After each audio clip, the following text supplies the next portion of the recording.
오늘 하루 어떠셨나요? 안녕하세요. 저희는 마음의 이야기입니다.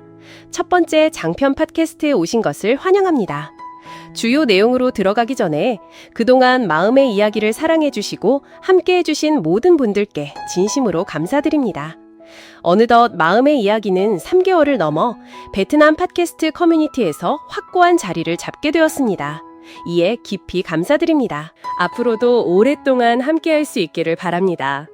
여러분도 아시다시피 마음의 이야기는 보통 왜? 라는 질문으로 시작하는 미니 팟캐스트 시리즈입니다. 이 팟캐스트는 문제의 근원과 본질에 집중하는 첫 번째 원칙 사고방식, First Principle Thinking을 기반으로 만들어졌습니다. 간단히 말해 왜? 라는 질문을 던져 어떤 사건이나 문제를 깊이 이해하고 문제의 형성 과정을 더 잘 파악하여 해결책을 제시하는 것입니다.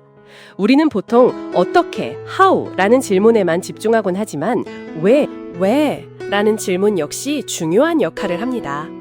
왜? 라는 질문에 답할 수 있다면 문제가 훨씬 더 원활하게 해결될 수 있습니다. 오늘의 주요 내용으로 돌아가겠습니다. 지난 미니 팟캐스트에서 왜 우리는 화풀이를 하는가? 라는 질문에 대한 답을 찾아보았다면 이번 장편 팟캐스트에서는 어떻게?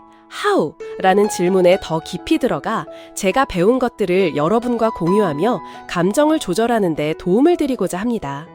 참고로 이번 팟캐스트는 모든 사람에게 나타나는 일반적인 부정적 감정들을 다룹니다. 만약 심각한 수준의 부정적 감정을 겪고 계시다면 이는 질병일 수 있으므로 심리치료사와 같은 전문가의 도움을 받아 제때 치료받으시기를 권합니다. 그렇다면 우리는 왜 감정을 조절해야 할까요? 저의 아버지가 처음으로 스마트폰을 사용하시게 되었을 때였습니다. 아버지는 저에게 와이파이 연결 방법, 전화 거는 방법, 페이스북 계정 만드는 방법을 물어보셨습니다. 그날은 여름 한낮이었고 저는 학교에서 돌아와 땀으로 흠뻑 젖어 있었습니다. 학교에서는 친구와 다투고 선생님께 혼나서 마음이 뜨겁고 불쾌했습니다. 아버지께 아무리 설명해 드려도 이해하지 못하셨고 여러 번 반복해도 여전히 잘 안 되었습니다. 그때 쌓여있던 짜증이 폭발하여 저는 울컥 화가 치밀어 올라 소리쳤습니다. 왜 제가 아무리 알려드려도 모르세요? 그만 물어보세요. 저도 몰라요. 그리고는 방으로 가버렸습니다. 아버지는 말없이 앉아 계셨습니다.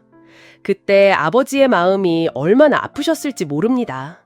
어릴 적 제가 옹아지하며 아무것도 모를 때 아버지는 인내심을 가지고 걸음마부터 말 한마디 한마디, 밥 한 숟가락까지 직접 먹여주시며 가르쳐 주셨습니다. 그런데 이제 와서 저를 이끌어 주시는데 많은 시간을 할애하셨던 분께 그만큼의 인내심조차 가질 수 없었던 것입니다. 우리가 화풀이를 하고 아랫사람이나 가족에게 분노를 쏟아내는 것은 부정적인 감정을 해소하면서도 큰 결과를 남기지 않기 때문입니다.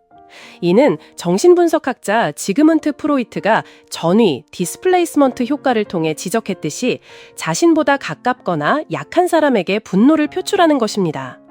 화내는 것을 참고 상사에게 반항하지 않는 것은 분명 더 많은 문제를 야기할 것이기 때문입니다. 하지만 가족에게는 그러한 화를 내는 것이 용서될 것이라고 생각합니다. 하지만 아시나요?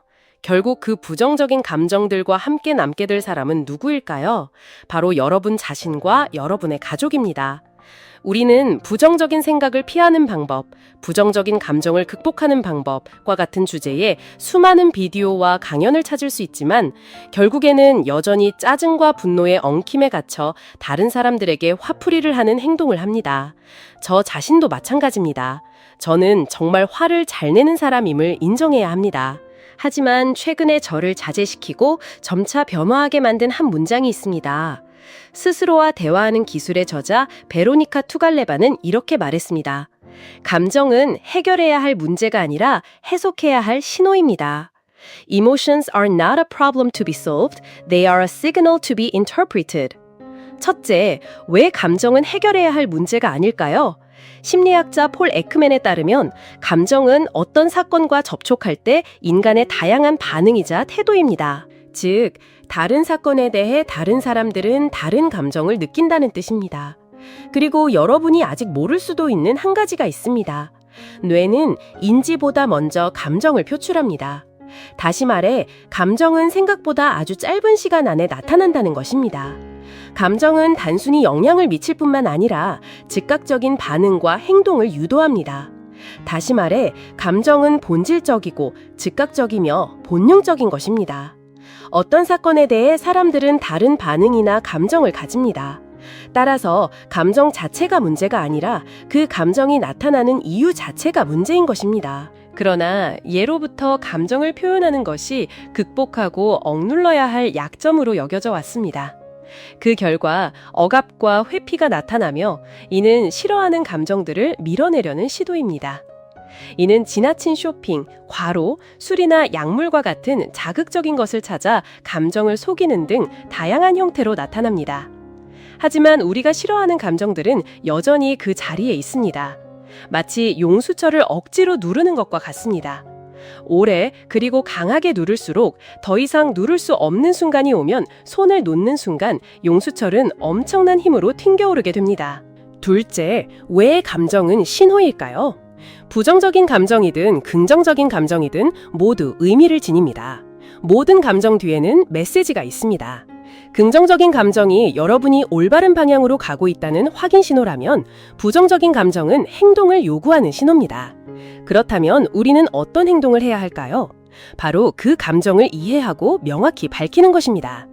미국 임상심리학자이자 팟캐스트 셀프 힐러즈 사운드보드의 진행자인 니콜 르페라에 따르면 우리는 다음 단계들을 통해 감정을 조절할 수 있다고 합니다. 첫째, 일시정지 버튼을 누르세요. Hit the pause button. 마음속에 어떤 불편함이나 불쾌감이 느껴지는 순간 잠시 멈추세요. 둘째, 호흡을 통해 균형을 되찾으세요. 호흡에 집중하세요. 최소 몇 번 깊게 숨을 쉬면 몸과 마음이 평온을 되찾을 것입니다. 이는 불필요한 생각에서 주의를 돌리고 감정이 스스로 사라지거나 약해지도록 도와줄 것입니다. 셋째, 감정 명명하기, emotional labeling. 솔직히 말해 슬프거나 낙담할 때마다 저는 스스로에게 왜 이렇게 나약해, 유난 떨지 마 라고 말하곤 했습니다. 심지어 다른 사람이 불행한 일을 겪을 때도 뭐가 그렇게 슬퍼, 힘내, 다 괜찮아질 거야 라는 식으로 위로하기도 했습니다. 하지만 결국 정말 괜찮아졌을까요? 전혀 그렇지 않았습니다.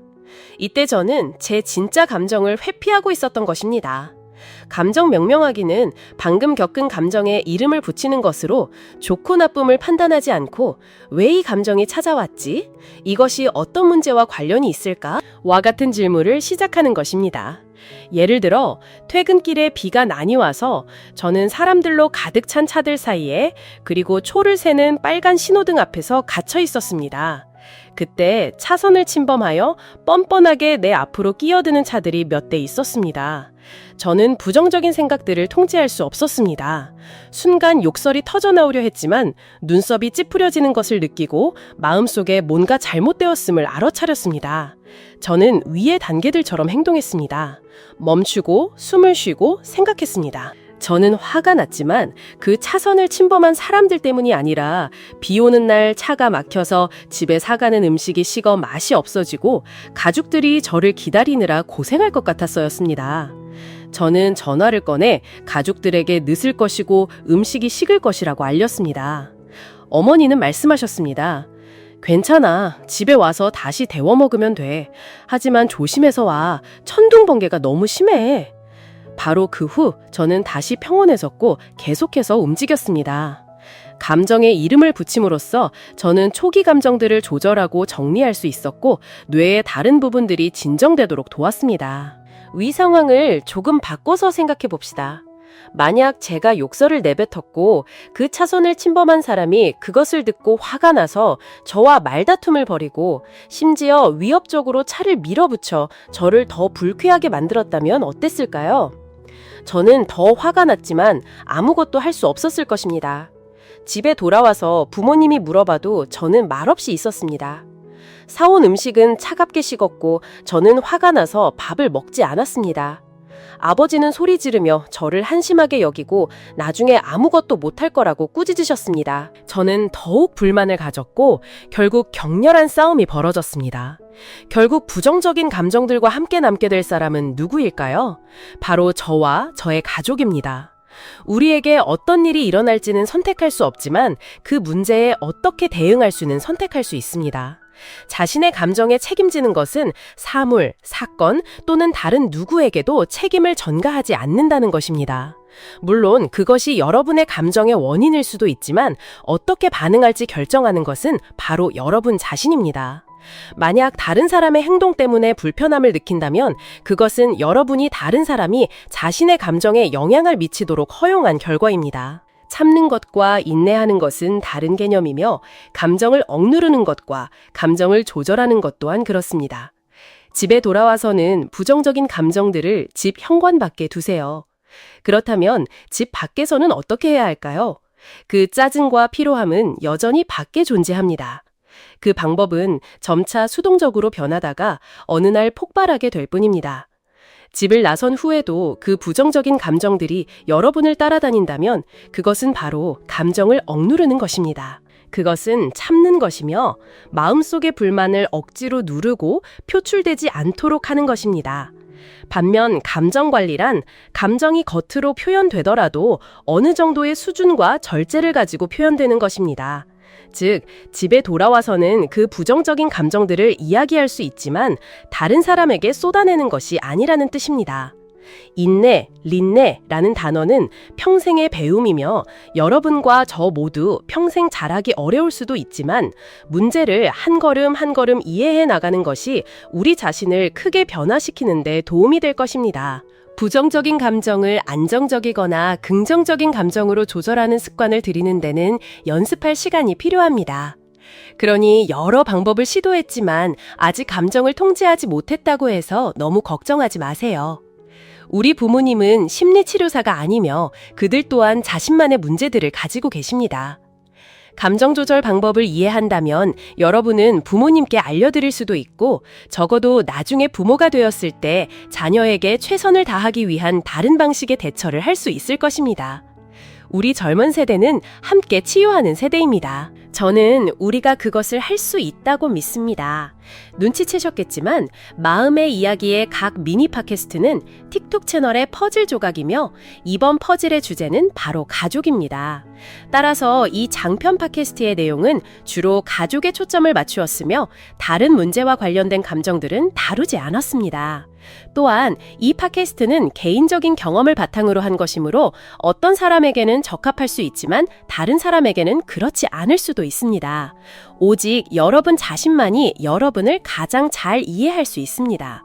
숨을 들이쉬고 내쉬세요. 이 팟캐스트에서 처음 나온 질문에 답을 하셨나요? 오늘 하루 어떠셨나요?